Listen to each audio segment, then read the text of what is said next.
Welcome to studio in Telugu. ఆస్తులకు సంబంధించిన కేసులో ఆంధ్రప్రదేశ్ మాజీ ముఖ్యమంత్రి వైఎస్ జగన్మోహన్ రెడ్డి నేడు హైదరాబాద్ లోని నాంపల్లి సిబిఐ కోర్టుకు హాజరయ్యారు.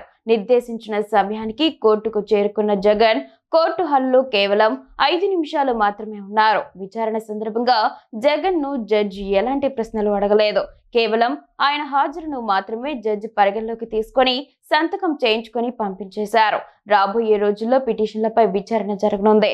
కాగా ఈ కేసులో జగన్ తదుపరి విచారణకు ఎప్పుడు హాజరు కావాలనే అంశంపై న్యాయస్థానం త్వరలో నిర్ణయం తీసుకోనుంది.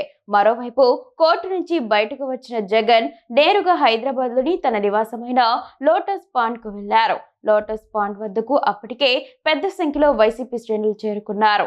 లోటస్ పాండ్ లోకి కేవలం కొద్ది మంది కీలక నేతలు మాత్రమే వెళ్లారు. తెలంగాణకు చెందిన వైసీపీ కీలక నేతలు కూడా జగన్ ను కలవనున్నారు. హైదరాబాద్ నుంచి జగన్ బెంగళూరుకు వెళ్లే అవకాశం ఉన్నట్లు సమాచారం.